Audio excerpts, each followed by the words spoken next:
Allez, bonjour à toutes et à tous, très heureux de vous retrouver. Ça faisait un bon moment, je crois même que c'est peut-être même la première de l'année, où on refait les briefs sur les UT intraday, donc tout ce qui se trouve daily et en dessous. On garde les mêmes points de référence que ce qu'on avait fait l'année dernière, histoire de tenir dans la constance.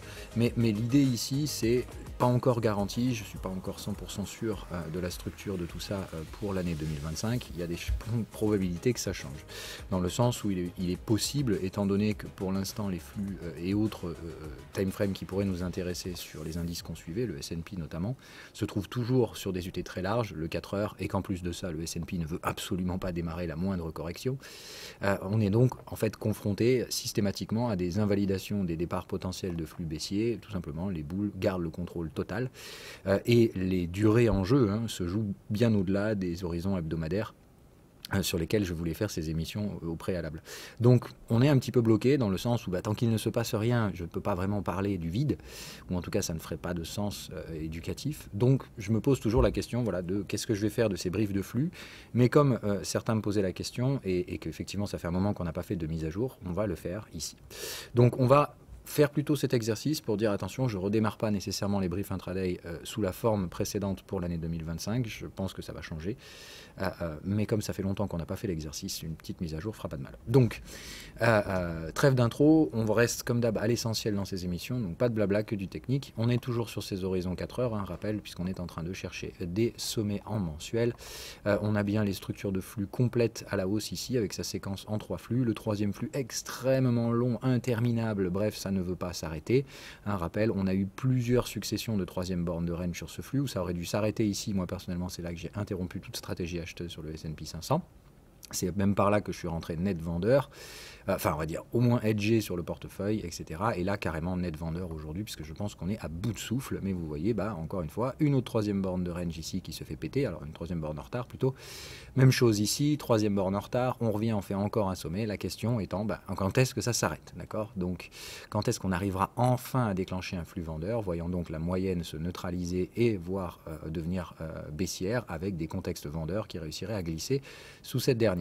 Voilà, ça reste toujours donc le point central de crispation pour ma part sur le S&P 500, puisque pour l'instant la moyenne est toujours fermement haussière. Vous voyez qu'à chaque fois qu'on tente des incursions dessous, ça passe pas. Donc j'ai déjà donné mon avis sur les briefs hebdo. Moi, je pense que ce qui va se passer, c'est qu'à un moment donné, on va y aller comme des brutes et ça va y aller en ligne droite. Donc attention encore une fois à ces corrections extrêmes. Quand on a monté comme ça, comme des brutes, le dernier support en date, il est à 5002. Donc ça, pour ma part, ça ne fera pas office de support, je vous l'ai déjà dit. Je pense qu'au minimum, on viendra chercher les 5006, qui sont en fait l'ancienne résistance. Donc voilà, ça c'est mon avis personnel. Mais quand on va entamer les flux correctifs, d'accord, c'est tout ça qu'il va falloir corriger. Donc je rappelle encore une fois que attention à pas être trop boule sur le S&P 500 malgré l'ambiance euphorique. On a encore des alertes de volatilité qui commencent un peu à expirer certes, mais voilà, restons prudents encore une fois sur ces UT 4 heures. Il me semble qu'il y a de très très grosses alertes. La séquence de flux, on l'a vu, est terminée, donc premier flux, deuxième flux et le troisième flux extrêmement long, interminable, bref tout ce que vous voulez. Mais encore une fois, quand ces flux auront une fin, c'est deux flux correctifs qui nous attendent. Donc comme je l'ai dit, à mon avis, c'est en années que les corrections se comptent maintenant sur le S&P 500. Et pire, je dis, si en plus on est sur un vrai pullback, il est possible qu'on ait 3 flux baissiers, c'est-à-dire le démarrage d'un correctif mensuel. Donc là, encore une fois, on serait enfermé dans des schémas correctifs vraiment de l'ordre de plusieurs années. Donc pour l'instant, le schéma global, c'est fin des 3 flux. On ne peut plus être bullish sur le S&P pour moi depuis le niveau des 5200 points. On attend tranquillement maintenant qu'un premier flux baissier se déclenche. Il est très risqué de chercher à s'y exposer autrement, comme on l'a dit, que si c'est de la gestion de portefeuille, puisqu'en aucun cas la stratégie de flux ne vous permet de trader ce premier flux. Il vous demande bêtement de l'attendre, et puis après, en retracement, venir retrader la borne de volatilité sur le deuxième flux qui viendra se présenter. Voilà, ou la moyenne, etc. Vous connaissez le schéma. Donc voilà l'état de fait pour l'instant sur le S&P 500, toujours en 4 heures, toujours en attente que ce sommet mensuel veuille bien se mettre en place, et dès lors qu'il le fera, vous pouvez, à la suite de ce premier flux, qu'il faudra donc normalement laisser se construire, plus ou moins violemment, d'accord, mais l'essentiel, c'est donc qu'en 4 heures, les contextes vendeurs doivent clôturer sous les moyennes qui doivent être plates ou descendantes. Pour l'instant, on est très loin encore de voir quoi que ce soit dans ce domaine-là. Pour le S&P, donc, pour ma part, l'analyse s'arrête là. On suivait également de mémoire le pétrole et le silver qu'on va donc aller regarder après. Donc sur le pétrole, toujours le même problème. Donc ce premier flux en daily qui s'est constitué ici, très violent, hein, vous voyez, avec des alertes de volatilité. Aucun problème là-dessus. On se posait même la question de savoir si on n'était pas sur un flux hebdomadaire, dans le sens où ici le contexte a réussi à glisser très marginalement, mais à glisser et à clôturer au-dessus de la moyenne ascendante, posant donc la question de la structure de ce flux. Est-ce que ce flux était donc daily ou hebdomadaire? Et toujours pareil, pour ma part, ici l'indécision est maximale. La question étant donc, restons ouverts aux deux possibilités. On a des signaux ici de range mature qui me laissent à penser que de plus en plus la compatibilité se met en place. Le range qui se formerait en hebdo se forme sous forme de compression extrêmement violente, dont pour ma part la sortie nous mènera tout droit sur la troisième borne de range à 100 $, avec la question subsidiaire, est-ce qu'on va donc rejeter cette troisième borne vers la moyenne pour former un départ de flux hebdomadaire en bonne et due forme. Je vous rappelle, ici, il n'y a pas de troisième borne pour l'instant. Donc, on fait très très attention à tout ça. On a fait le contexte à contexte, on a retourné le contexte. Maintenant, voilà, comme souvent, soit on mature ce range sous une forme de triangle, mais pour ma part, il y aura un risque subsidiaire sur la troisième borne ici. Ça n'a pas de nouveauté, c'est ce qu'on avait dit de mémoire dans la dernière fois où on avait updaté ces briefs. On peut aussi s'y exposer en daily, mais quoi qu'il en soit, pour ma part, la tenue de cette moyenne est importante. Si elle ne tient pas, évidemment, ce serait éventuellement un reflux vers la zone de volatilité basse. On parlerait d'un pétrole à 50 balles. Encore une fois, ça me paraît complètement débile. Mais bon, c'est mon avis perso, vous en faites ce que vous voulez. Donc pour ma part, 6 démarrages de flux, premier objectif avec une gestion du risque à opérer vers la zone des 100 $ parce que risque de troisième borne, qui pourrait causer un repli vers la moyenne. Donc pour ma part ici, c'est juste de dire, est-ce que vous voulez vous hedger contre un risque de repli baissier ou est-ce que vous n'en avez rien à foutre et on passe à travers. Raison pour laquelle, pour ma part, la gestion sur cette zone critique sera dépendante des signaux. En fonction de ce que j'aurai comme type de signaux, soit j'opérerai un profit partiel, soit peut-être même rien du tout. Enfin, il y aura probablement un profit partiel obligatoire. Sur Silver, de mémoire, on est exactement sur les mêmes unités de temps, c'est-à-dire là en hebdomadaire, avec un premier flux déclenché ici, la troisième borne en retard constituée là, le retour sur la moyenne, les achats, et là on est parti. Le deuxième flux est déclenché, validé, confirmé, tout ce qu'on veut. Et pour ma part, on attend donc à ce stade que les contextes acheteurs croisent la moyenne qui est bien évidemment haussière. Donc on a encore du jus sur Silver, pour ma part, aucun doute là-dessus, je pense même que le meilleur est à venir. Dès que les contextes auront débordé la moyenne, d'accord, on n'est pas loin de le faire, donc il faudrait pour ça une accélération haussière du Silver. Si telle chose se produit, on aura ce croisement, et la prochaine chose à faire sera donc d'attendre un repli vers les contextes acheteurs pour en sortir la troisième borne. D'accord, par repli, attention encore une fois, ça peut se faire sous forme de troisième borne en retard. Mais pour ma part ici, tant qu'il n'y a pas de touchette contexte à contexte sur des UT hebdomadaires, il me semble qu'il n'y a pas la moindre raison de s'inquiéter de la poursuite haussière du Silver. De mémoire, je crois qu'on ne faisait que ça. Et les cryptos, donc évidemment pas de grande nouveauté là-dessus. Le troisième flux s'était donc bien lancé sur Bitcoin, il n'est toujours pas lancé sur les autres cryptos. Attention donc, comme on l'a dit, Bitcoin pour l'instant on est très loin d'imaginer quoi que ce soit. Les contextes acheteurs se trouvent vers 85 000. Si Bitcoin y va, pour ma part, ça mettra fin à ces séquences de flux et ça déclenchera pour ma part des prises de profit en repli derrière sur cette dernière. Pour l'instant donc rien ni quoi que ce soit comme inquiétude. Si on va chercher ce contexte, rappel, et qu'on rebondit et qu'on repasse en faire à nouveau plus haut, ce qui me semble en fait plus que probable sur Bitcoin, restons donc très très prudents sur la nature. Vous voyez bien qu'effectivement plusieurs fois en fait dans la séquence, Bitcoin a été assez piégeux. Donc j'aurais plutôt tendance à dire, je ne pense pas que Bitcoin ait fini son chemin, mais attention aux petites velléités d'attaque baissière. On a des zones ici qui ont été traversées sans la moindre liquidité, qui peuvent tout à fait être revalidées en forme de liquidation comme d'hab, donc attention aux catalyseurs. Bref voilà, toujours pour ma part, grosse prudence sur Bitcoin. Mais mis à part des replis un petit peu catalysés, je ne crains guère plus que ça. Je n'ai pas l'impression pour l'instant que les flux aient déclenché des signaux réellement inquiétants. Vous voyez, pour ma part ici, la nature de ces signaux-là ne m'inquiète guère plus que des take profit partiels et très marginales. Donc voilà, pour la nature technique de Bitcoin, pour ma part, pas trop de soucis là-dessus. Voilà. Qu'est-ce qu'on a d'autre? Ah oui, Ether, donc pareil de mémoire ici, on était sur des séquences de flux en 4 heures qu'on avait décompté sans aucun problème ici. On attend toujours le démarrage de ce troisième flux, invalidation si on venait à baisser jusqu'à 1480. Malgré les attaques baissières répétées, malgré le FUD, la merde, tout ce qu'on peut dire sur Ether, moi je suis désolé, je suis plus boule que jamais là-dessus.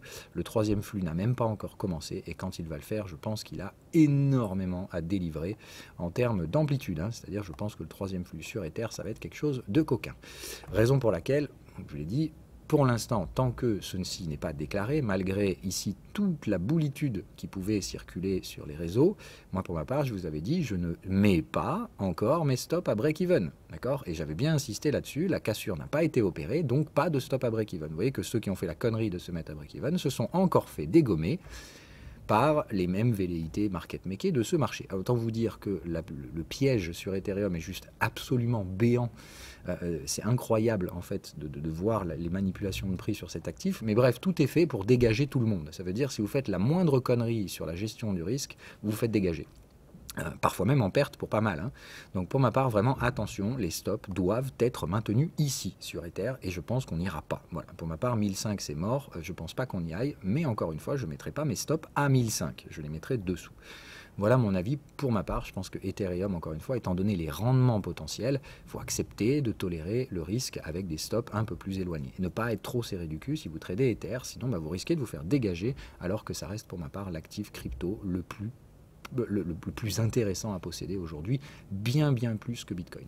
Voilà, c'est mon avis personnel, vous en faites ce que vous voulez. Donc pour moi, Bitcoin a déjà largement délivré sur toutes les stratégies de flux, qui pour ma part sont interrompues déjà pour la plupart, alors que les flux Ethereum pour ma part n'ont toujours pas délivré. Certes, peut-être qu'ils ne le feront jamais, mais j'en doute personnellement. Voilà, donc pour ma part, les flux Ether sont toujours en cours, et voilà le narratif. Par la partie atome.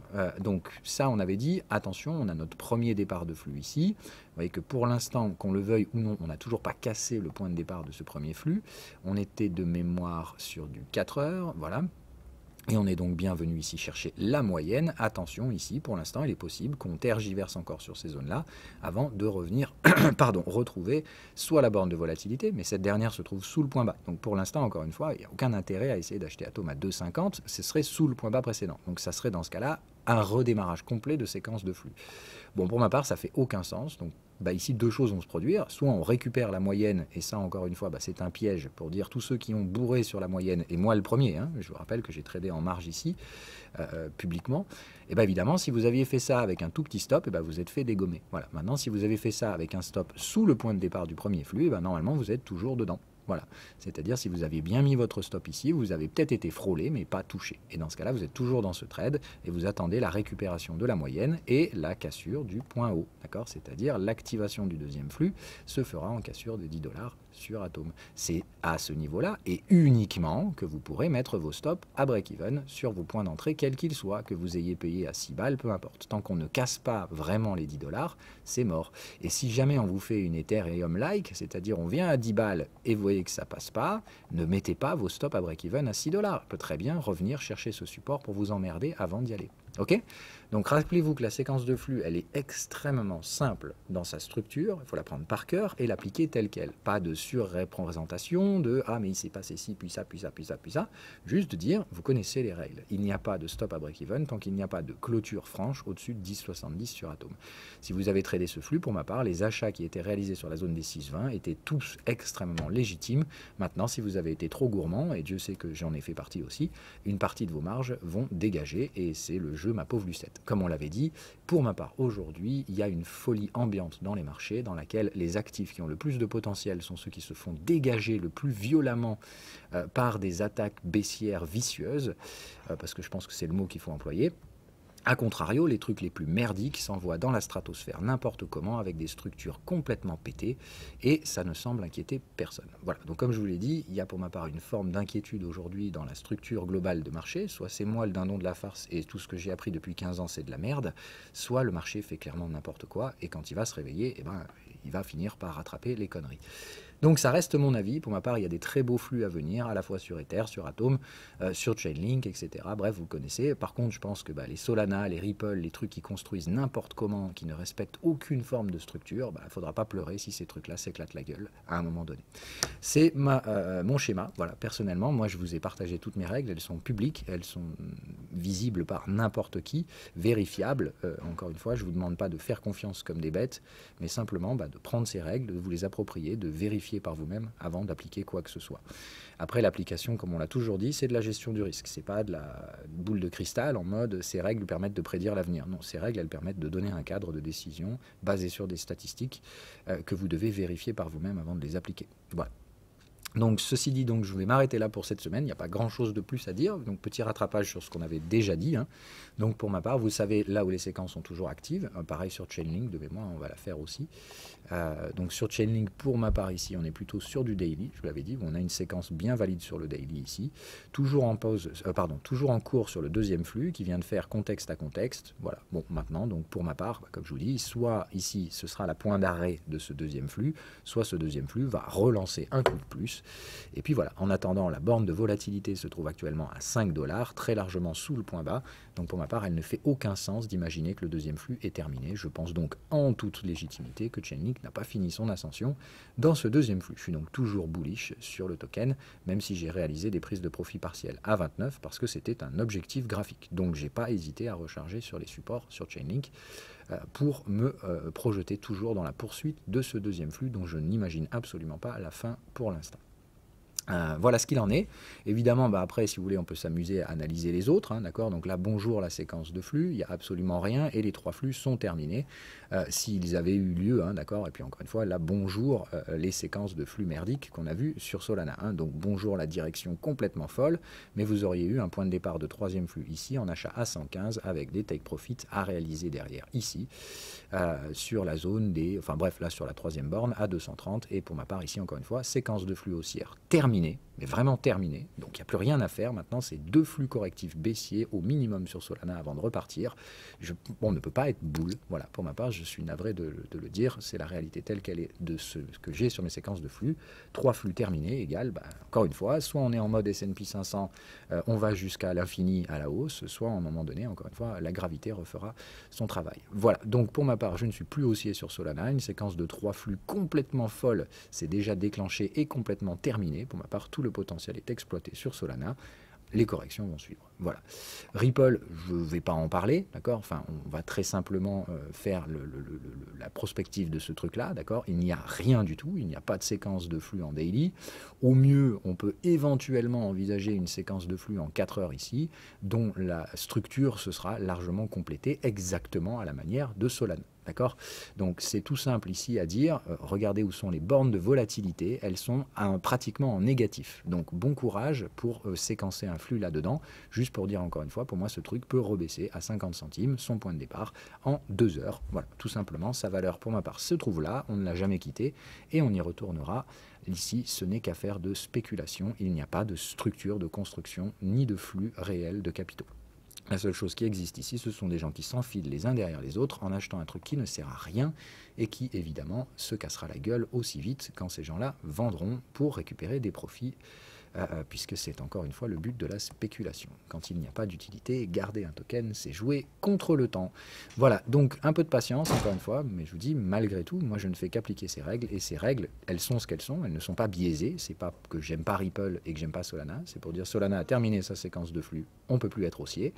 Ripple n'a aucune séquence de flux, on ne peut pas être haussier non plus, puisqu'il n'y a pas de construction structurelle. Donc ça relève ici, pour ma part, de la pensée magique, de se dire jusqu'où ira ce token, puisqu'il n'y a pour ma part pas de structure technique qui supporte ces déplacements de prix. Voilà. Je vous souhaite à toutes et à tous une agréable journée et je vous dis à bientôt, puisque donc je ne promets pas du tout qu'on refasse la même chose la semaine prochaine, vu les time frames en cours, ça ne ferait peu de sens. Donc on va voir, soit je vais joindre ces briefs de flux dans les briefs hebdomadaires et déplacer peut-être les briefs hebdomadaires sur des UT mensuels, puisque le marché pour l'instant est très lent, mais encore une fois, je pense que c'est un état de marché temporaire. Faites attention, je vous avertis dans les briefs hebdo que la volatilité peut frapper à tout moment et quand elle va le faire, ça va réveiller beaucoup de monde. Voilà. Maintenant, pour l'instant, le marché est très calme, il refuse d'appliquer certaines règles de gestion assez évidentes, mais refuser ne veut pas dire pas le faire. Encore une fois, ça finira bien par arriver. je pense. Donc toujours beaucoup de prudence, respectez vos règles, évitez d'introduire trop de notions extérieures de ce type dans vos structures de flux, encore une fois. Certains n'ont pas commencé, certains ont déjà fini. Et oui, ça peut paraître contre-indicatif d'imaginer que l'un puisse continuer sans l'autre, mais c'est la réalité dans laquelle on vit. Pour ma part, j'appliquerai donc mes règles. Je suis aujourd'hui vendeur sur Solana, et vendeur sur Ripple, et je suis acheteur sur Atom, acheteur sur Ether, et toujours, on va dire, hésitant sur Bitcoin, en sachant donc que pour ma part, les structures de trading de flux sur Bitcoin ont été terminées. Profit récupéré. Voilà. Donc je pense qu'il reste du potentiel sur certains acteurs, Chainlink inclus. Je pense que le potentiel est complètement épuisé sur certains, comme Solana, et complètement pipoté, comme Ripple, et beaucoup d'autres qui sont montés n'importe comment. Voilà, c'est tout ce que j'avais à vous dire. Bonne journée à toutes et à tous, pour de bon. À ciao, ciao.